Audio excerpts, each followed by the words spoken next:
What if everything you knew about your life was turned upside down in an instant? Chase Johnson, a 14-year-old boy, finds himself wrongfully accused of a crime he didn't commit. With a blurry video as evidence, the truth seems lost. Until one bold move changes everything. Can he prove his innocence before it's too late? Join us as we uncover the twists and turns in this fight for justice. Like, subscribe, and stay tuned to H2. Black Thread for more stories of resilience and truth. Chase Johnson pulled the straps of his backpack a little higher on his shoulder as he walked down the cracked sidewalk of Riverside, California, his hometown. The streets, lined with aging homes and weathered storefronts, had always been familiar to him. Nothing new, nothing threatening. The air was thick with the scent of early morning dew, and the sun was barely peeking through the gray, overcast sky, casting a dull light over the neighborhood. It was just another ordinary day for Chase, or at least it seemed that way. He was 14, but he carried himself with a quiet confidence that made him seem older. His dark hoodie hung loosely on his frame, a little oversized, the hood pulled over his head to shield his face from the chilly morning breeze. His sneakers scuffed the ground as he walked at a steady pace, the weight of his backpack almost comforting. It wasn't just the textbooks that weighed him down. It was the anticipation of the day ahead. A big debate competition was coming up, and Chase had stayed up late the previous night, going over his arguments. His mind was split between the upcoming test on history and the debate, trying to organize his thoughts, his words. As he passed the small corner store, something caught his eye, flashing red and blue lights. The loud wail of sirens cut through the calm morning, sending a sharp chill down his spine. Chase slowed his steps, his curiosity piqued. There was an unusual commotion up ahead. A store window was shattered, glass scattered around the sidewalk, and a yellow police tape cordoned off the area. A couple of officers were talking to the store owner, and more squad cars were pulling up. "What's going on?" Chase muttered to himself, adjusting his hoodie as he glanced at the scene, trying to make sense of it. He had barely processed the situation when the sharp command rang through the air. "Hey, you! Hands where I can see them!" Chase froze. His body went rigid as his heart skipped a beat. It wasn't directed at anyone in particular, but the urgency in the officer's voice immediately put him on edge. He slowly turned his head to find a tall figure storming towards him, Sergeant David Brooks. Chase recognized the name. Brooks was well known in the neighborhood, but not for reasons that put him at ease. Everyone knew that Sergeant Brooks wasn't exactly a protector in Riverside. He was a man who'd built a reputation for being overly harsh with the residents, especially young black kids like Chase. "Hey, what's going on?" Chase asked, his voice steady but laced with confusion. He instinctively raised his hands, palms out, trying to make sense of why he was being approached. Sergeant Brooks didn't respond with an explanation. Instead, he reached for Chase's wrist and yanked it behind his back with a swift, practiced motion. Pain shot through Chase's shoulder as the officer tightened his grip, pulling his arm into an uncomfortable angle. His other hand quickly followed, locking cold metal cuffs around Chase's wrists. "Let me go. What's happening?" Chase's voice cracked with the weight of confusion and growing fear. His heart pounded in his chest as he tried to pull away, but the officer's grip was relentless, unyielding. "You're under arrest," Sergeant Brooks muttered, speaking into his radio without a second thought. "We got him. He's the one." "Got who?"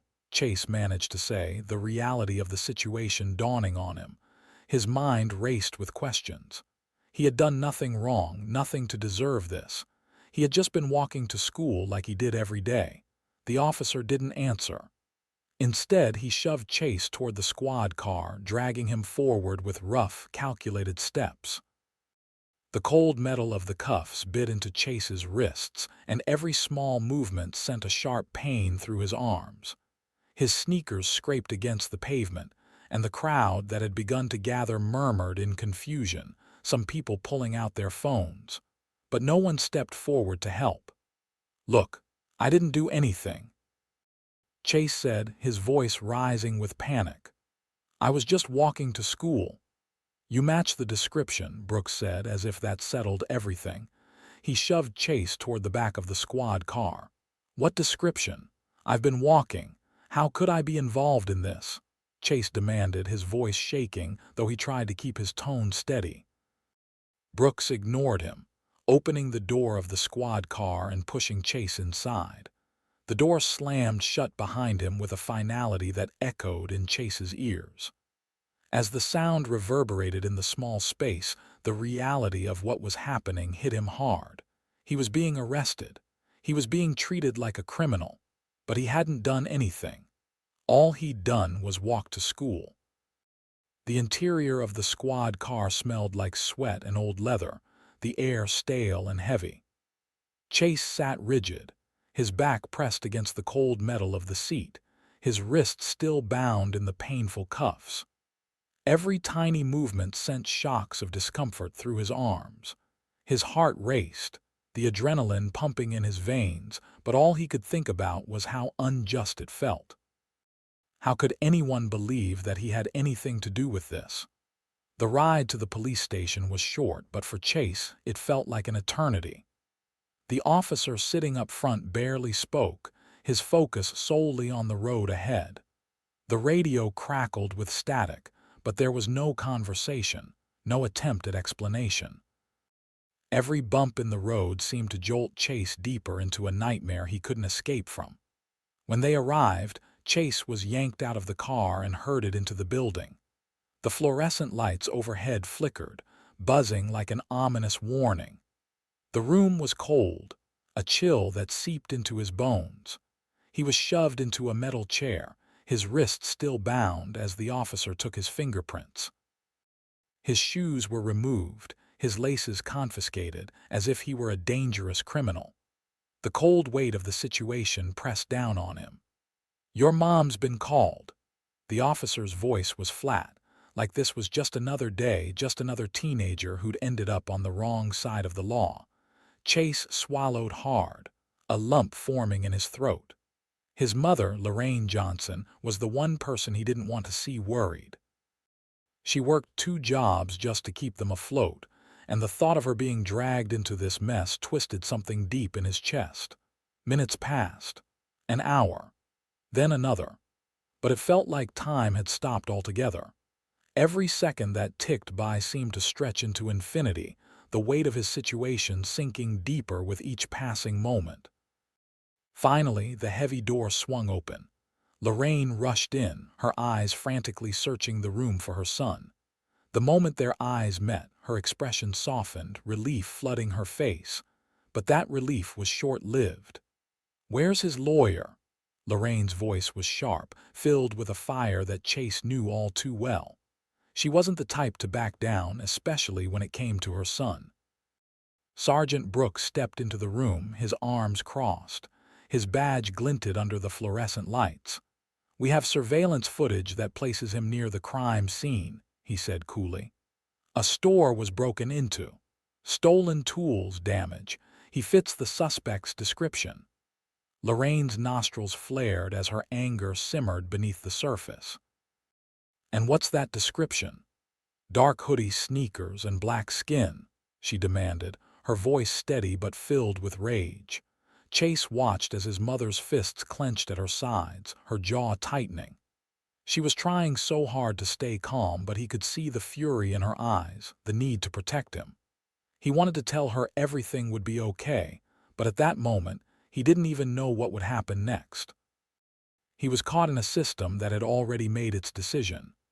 "My son was walking to school," Lorraine said, the words coming out like a challenge. Brooks shrugged. "That's what you say," he muttered, "but the evidence speaks for itself." Chase clenched his jaw. The injustice of it all was suffocating, but he couldn't let himself fall apart now. Not yet. Not with his mother watching, not with everything he had to lose.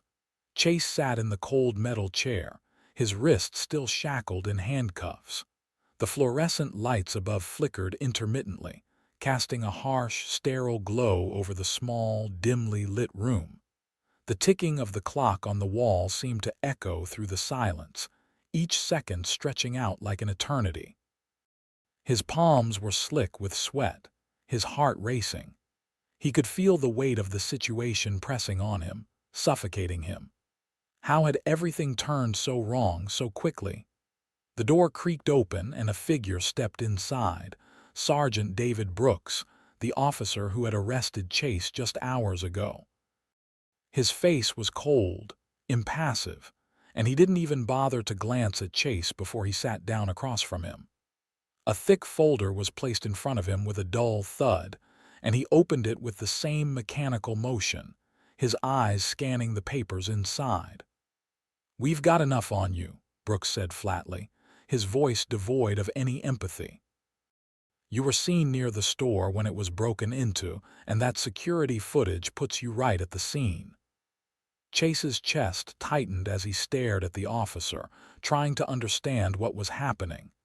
He had been walking to school, nothing more, nothing less. He hadn't done anything wrong. But the way the officer spoke, the cold, calculated way he was presenting the evidence, made it clear that they had already made up their minds about his guilt. This wasn't about finding the truth. It was about confirming their assumptions, no matter what. "Tell me, kid," Brooks continued, leaning forward slightly. "What were you doing near that store at that time?" Chase swallowed hard, the lump in his throat threatening to choke him. He had told them already countless times, but they weren't listening. They weren't interested in his side of the story.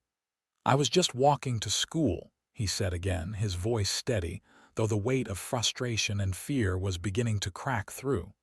"I didn't do anything. I didn't break into that store." Brooks didn't respond immediately. Instead, he reached into the folder and pulled out a blurry photograph. He slid it across the table toward Chase. The image was grainy, the figure barely discernible, but there was no mistaking the hoodie and sneakers. It was the same vague description they had been harping on all day. But it wasn't enough to convict anyone. It wasn't even clear that the figure in the image was a person at all. It could have been anyone, but to the police, it didn't matter. "Looks like you," Brooks said, his voice almost too casual. "Same build, same clothes. You sure you don't remember being there?" "I wasn't there," Chase snapped, the frustration finally bubbling over. His hands clenched into fists, the cuffs biting into his skin. "I didn't break into that store. You're making a mistake." But Brooks only shrugged as if Chase's protests meant little. "Mistakes happen, but this isn't one of them," he said coolly. "You're just another kid caught up in the system. We have the footage, we have your description. What more do we need?" Before Chase could respond, the door opened again, and in walked the prosecutor. She was a woman in her mid-40s, dressed in a sharp navy blue suit. Her face was set in a permanent mask of professional detachment, as though she had seen this all before. And in many ways she had. This wasn't her first case involving a young black man being falsely accused, but that didn't matter to her. She was here to win, not to find the truth. "Good afternoon," she said, her tone devoid of any warmth. She glanced briefly at Chase, then turned to Brooks. "I've reviewed the evidence. The footage from the store security camera is enough to establish probable cause. The kid's the right age, the right build, and he fits the description. He's guilty. End of story." Chase felt the blood rush to his face as she spoke, the injustice of it all sinking in deeper. How could she say that with such certainty? There was no proof. There was no evidence that tied him to the crime, just a blurry image, a description, and an assumption. It wasn't justice. It wasn't even close. This was a system designed to fail people like him. "I didn't do it," Chase said again, his voice rising in desperation. "Please, you have to believe me. The footage isn't clear. It's not me." The prosecutor glanced at him, her eyes cold and uninterested. "It doesn't matter what you say," she replied dismissively. "The evidence we have is enough to prove you were there. The jury will see that. Chase's stomach dropped. He could feel the walls closing in on him, the suffocating sense of helplessness threatening to overwhelm him. How could he prove his innocence when they had already decided he was guilty? The system wasn't built for someone like him to win. It was designed to keep people like him in their place. He wanted to scream, to tell them all the truth, but there was no point. They weren't listening. They didn't care. The prosecutor turned to leave, but before she did, she gave him a final, cold look. "We'll offer you a plea deal," she said, her voice tinged with indifference.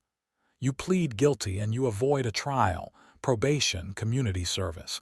It's the best you're going to get, kid." Chase felt his stomach churn. A plea deal? For something he didn't do? He shook his head, his heart pounding in his chest. "No, I won't plead guilty. I didn't do anything wrong." The prosecutor's lips pressed into a thin line, and she shook her head as if she had already expected this. "Then we'll see you in court." The door slammed shut behind her, leaving Chase alone with Sergeant Brooks. The officer sat back in his chair, tapping a pen against the table. There was no sympathy in his eyes, no hint of doubt. In his mind, the case was already closed. Chase sat there in silence for a long moment, his thoughts racing. This wasn't how it was supposed to be. He had done nothing wrong, but somehow the system was working against him. The evidence was flimsy, the accusations baseless, but they didn't care. They didn't want to listen. All they cared about was getting a conviction, and in their eyes, he was just another kid who didn't matter. The door opened once more, and Lorraine Johnson entered the room. The moment she saw her son, her eyes softened, and she rushed over to him, her face full of concern. "Chase," she whispered, kneeling down in front of him. "Are you okay?" "I didn't do it, Mom," he said quietly, his voice trembling. "I didn't do it." "I know, baby," Lorraine said, her voice filled with determination. "We're going to fix this, but we need a lawyer. We need someone who will fight for you." Chase looked at her, the weight of the world pressing down on him. He had felt alone in that room, but hearing his mother's words brought a small spark of hope. She wouldn't let them get away with this. She wouldn't let them railroad him into a plea deal. "I'm not pleading guilty," Chase said, his voice stronger now. "I'm not giving up. I'm going to fight this." And with that, Lorraine stood up, her face set in a determined expression. "We're going to get you out of here, Chase. You're not alone. We'll get a lawyer, and we'll show them the truth." Chase nodded, feeling a sense of resolve settle in his chest. He didn't know how, but he was going to fight. He wasn't going to let this broken system decide his future. He wasn't going to let them take away his innocence without a fight. And maybe, just maybe, he could make them listen. The world outside the small interrogation room seemed to have disappeared for Chase. All he could focus on was the situation at hand, the cold, unforgiving reality of being wrongfully accused, the constant ticking of the clock that kept reminding him that time was slipping away. He was facing the possibility of prison, of a life marked by a criminal record for a crime he didn't commit. And the worst part, the people in power, the prosecutor, the police, and even the judge seemed so certain that he was guilty. They had made up their minds, and now it felt as though no matter how much he protested, no one was listening. As his mother, Lorraine, left the police station to handle the next steps, Chase felt his emotions crash through him like a tidal wave. His resolve was solid, but the crushing weight of the injustice gnawed at him. He wasn't a criminal, but the system seemed hell-bent on making him one. He was a 14-year-old kid, terrified, trapped in a situation that he could barely understand. Yet in the midst of it all, one thought remained at the forefront of his mind. He couldn't give up. He couldn't let them win. He refused to plead guilty. No way. He had nothing to plead guilty to. The next morning, with the first light of day filtering through the blinds of his bedroom window, Chase sat up, his mind racing. The guilt that had initially overwhelmed him now transformed into something far more powerful: determination. This wasn't just about clearing his name anymore. It was about fighting against a system that wasn't built to listen to people like him, a system that ignored the truth when it was inconvenient. But Chase wasn't going to let that happen. He wasn't going to be the next black boy whose future was stolen by an unjust system. His mother had arranged for a lawyer to meet them later, but Chase knew that wasn't enough. He needed to understand the law. He needed to learn how trials worked, how evidence was handled, and how a lawyer could make the case for his innocence. He couldn't afford to sit back and let someone else dictate his fate. Determined, Chase grabbed his school backpack, slung it over his shoulder, and headed out the door. The familiar streets of Riverside felt different today. There was a new urgency in his steps, an unfamiliar fire in his belly. He wasn't just heading to school. He was heading toward knowledge, toward empowerment, toward the one thing he could control in this out-of-control situation. The school library was quiet, the soft rustle of pages the only sound as Chase made his way to the back of the room. He passed rows of dusty shelves, the scent of old books hanging in the air. He had always enjoyed the library before, whether it was for studying or just reading a book to escape. But today, the library felt like his refuge, the one place where he could arm himself with the knowledge that could turn the tide in his favor. Chase knew nothing about the law, but he was determined to change that. His fingers trailed across the spines of thick textbooks, most of them foreign to him. Criminal law, trial procedures, evidence handling. He didn't know where to start, but he picked up a thick book on criminal procedure and sat down at a table, opening it carefully. The language was dense and confusing, but Chase was used to challenges. If he was going to face this trial, he had to understand the rules. He spent hours hunched over the book, scribbling down notes and trying to piece together the legal jargon. Slowly, it began to make sense. He learned about the burden of proof.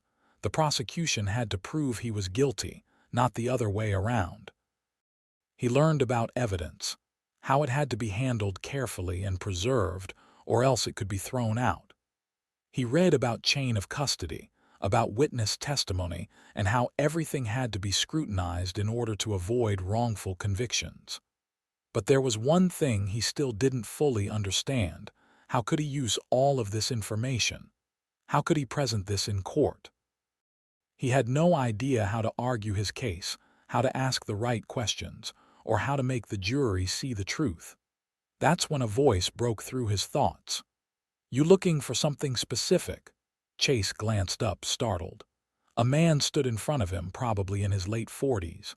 His hair was graying at the temples and his glasses were thick, perched low on his nose.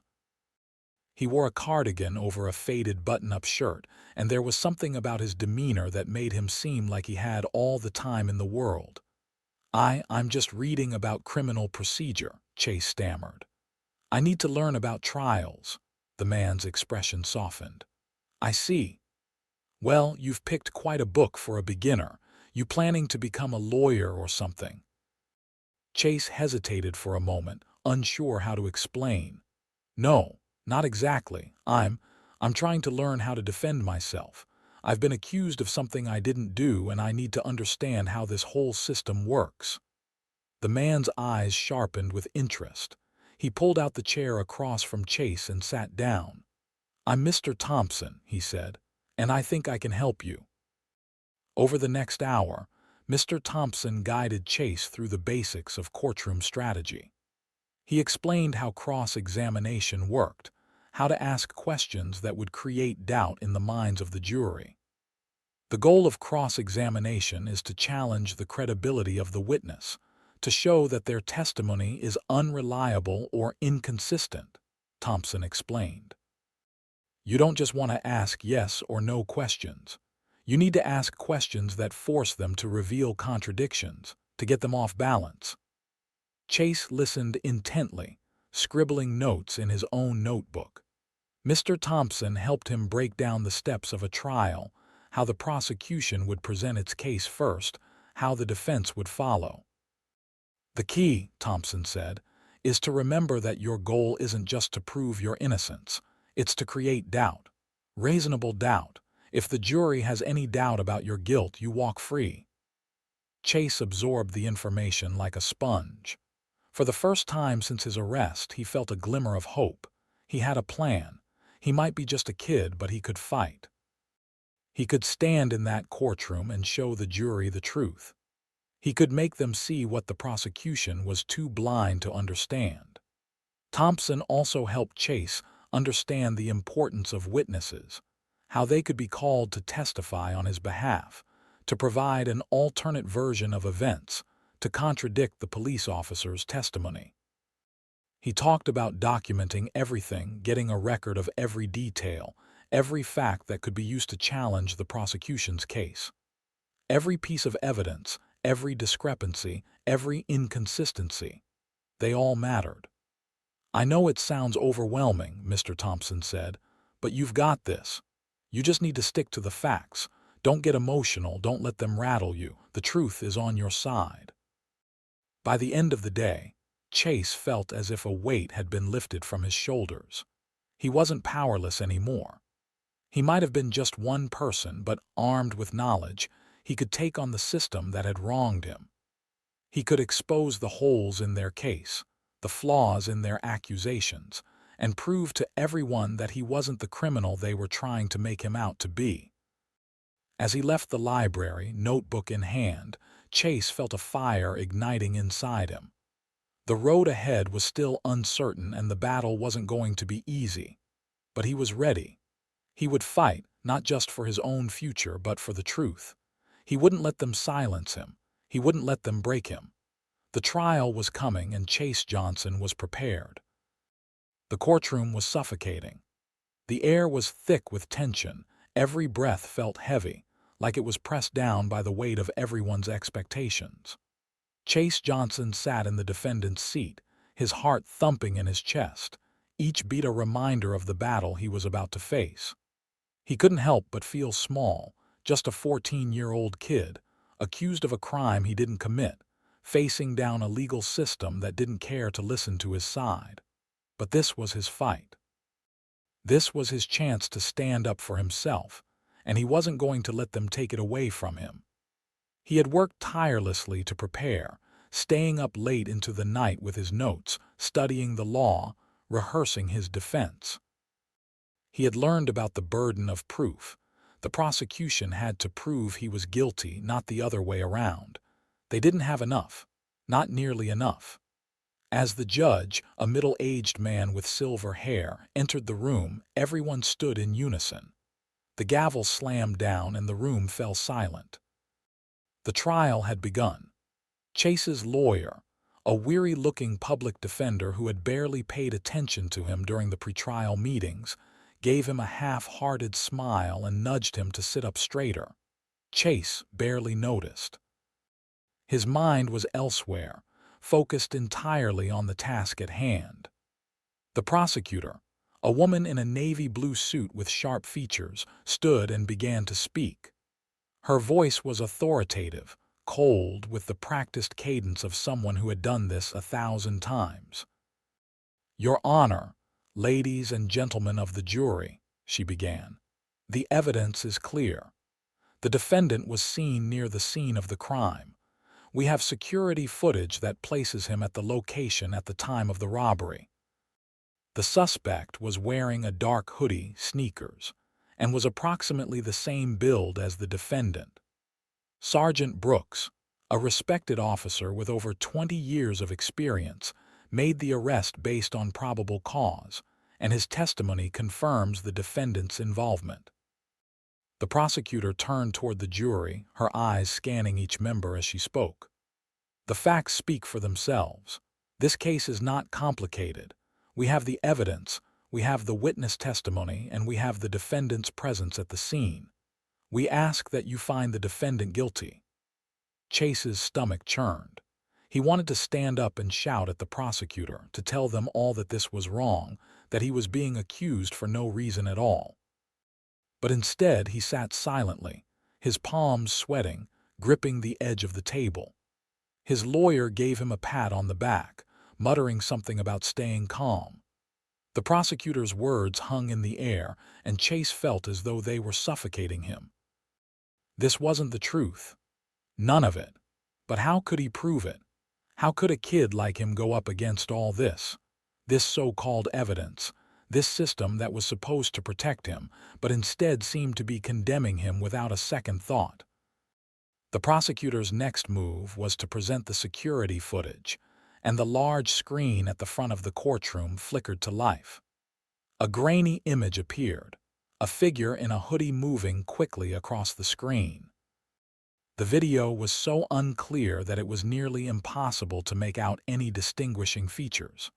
But there it was, just enough to suggest that the person in the footage could have been anyone. The figure was wearing dark clothes, walking briskly near the store, but the face was indistinguishable. It could have been anyone under that hood. "That's him," the prosecutor said, pointing to the screen, then turning toward the jury. "That's the defendant.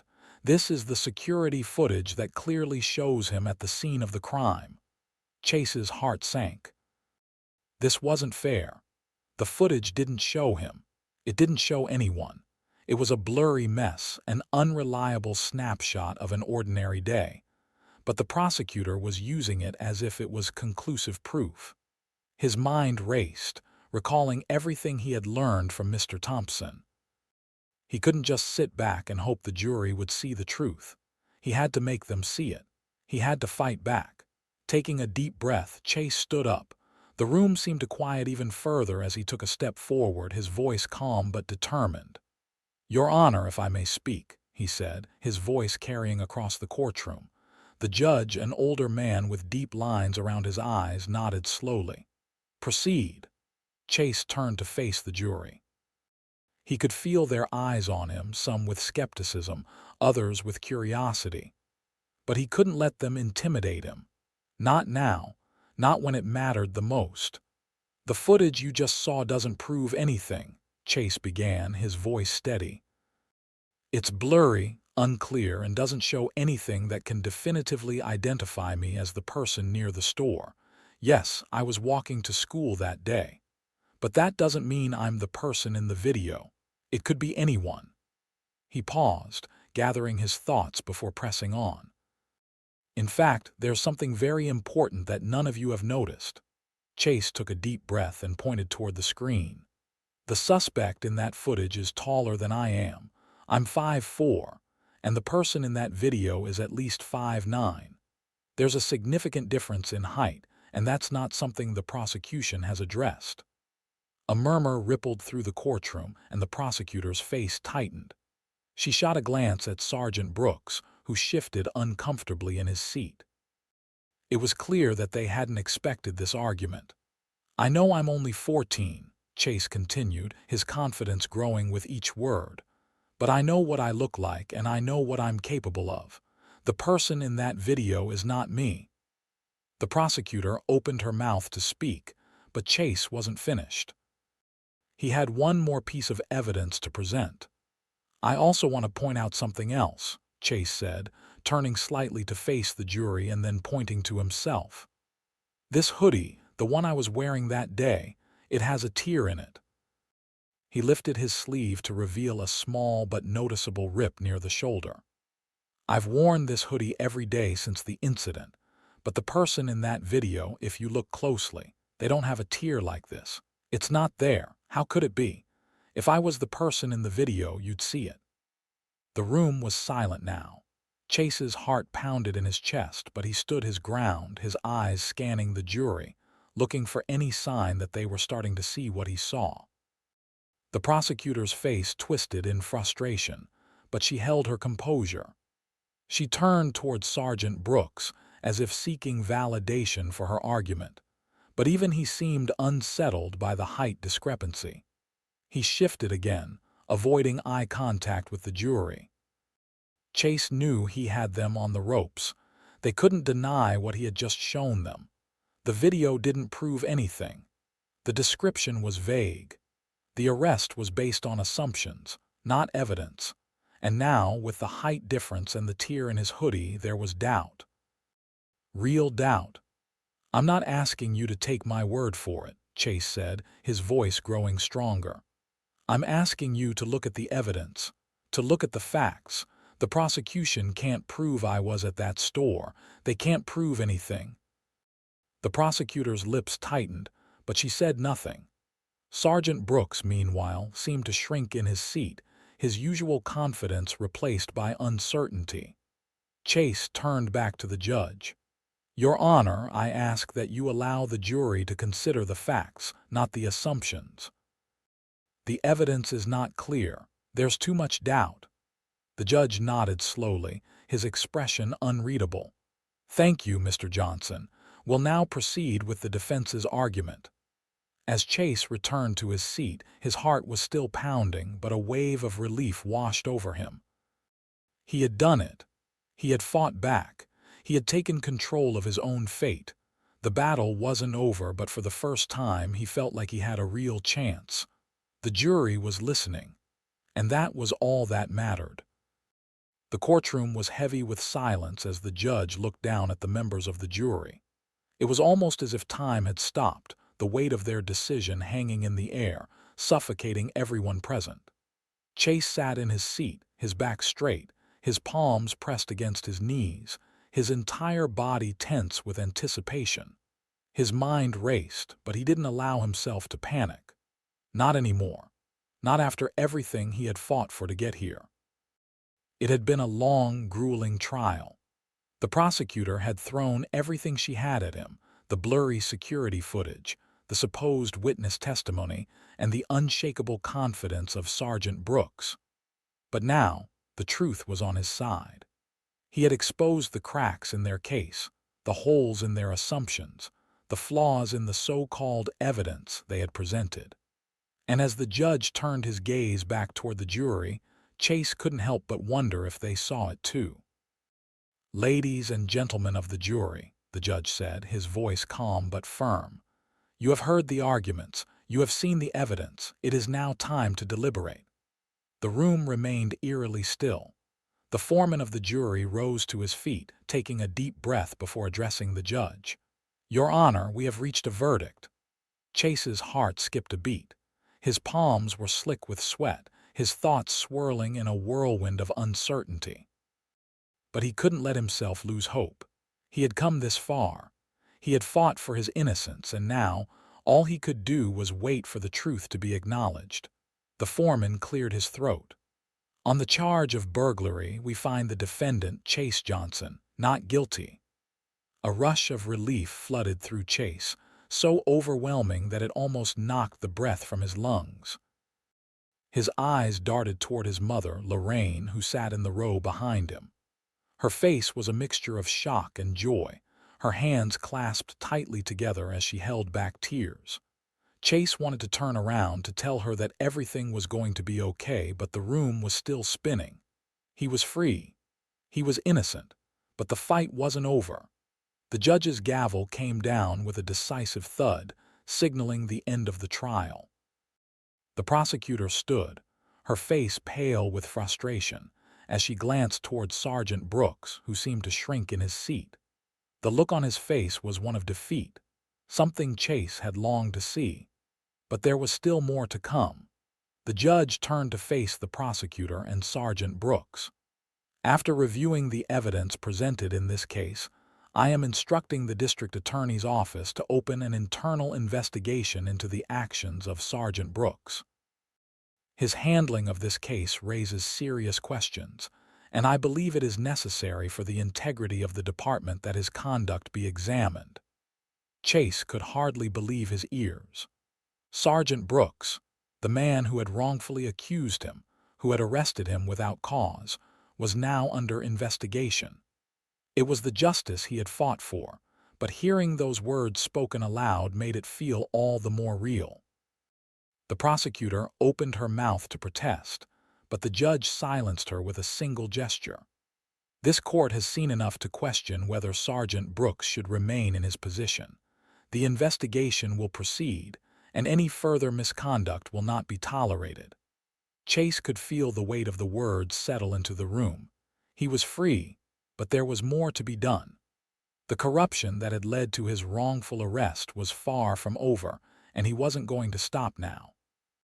As the courtroom began to empty, Lorraine hurried over to her son, her arms wrapping around him tightly.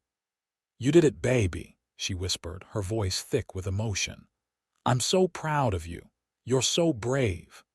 Chase felt his chest tighten.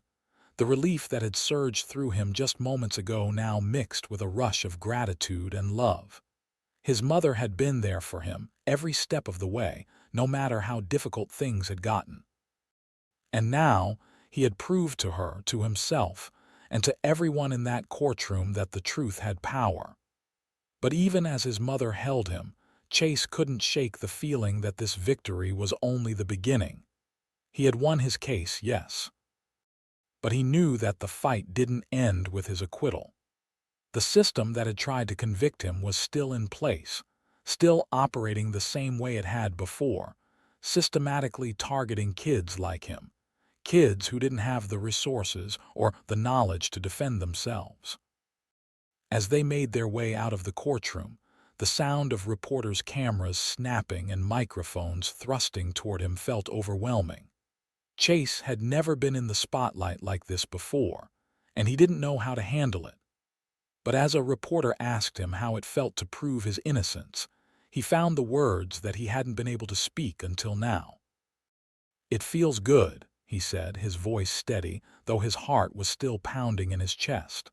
"But it's not just about me. It's about everyone who's been wrongly accused, everyone who doesn't have a chance to fight back. The system is broken, and I'm not going to stop until it's fixed. No one should have to go through what I went through." The reporter nodded, seemingly impressed by his maturity. "You think your case will spark change?" Chase paused, looking out at the crowd of people gathered outside the courthouse, the weight of his words pressing on him. "I hope so. I hope people see that this isn't just about one kid's story. It's about all the kids who have been treated like criminals without reason. This fight is bigger than me, and I'm not done yet." Lorraine, who had been quietly watching, placed a hand on her son's shoulder. "We're not done," she said, her voice strong. "We'll make sure this never happens again. Not to you, not to anyone else." As they left the courthouse and made their way to their car, Chase couldn't help but think about everything that had led to this moment. The fear, the confusion, the anger. But now, there was clarity. He had fought for his innocence, and he had won. But it wasn't enough to simply walk away from it, not when there were so many other kids out there who didn't have the opportunity to fight for themselves. Chase was determined. He knew that his fight wasn't over, that there were others who needed a voice, who needed someone to stand up for them when the system failed. He had been lucky. He had the resources, the will, and the guidance to fight back. But what about the kids who didn't? "I'm going to do something about it," Chase said to Lorraine as they got in the car. "I'm going to help people. I don't know exactly how yet, but I'm going to make sure no one else has to go through what I did." Lorraine smiled at her son, pride shining in her eyes. "I know you will, baby. I know you will." Chase wasn't sure what the future held, but he knew one thing for certain: he wasn't going to stop fighting for justice. Not until every child who had been wronged by the system had a chance to stand up and be heard. This was just the beginning.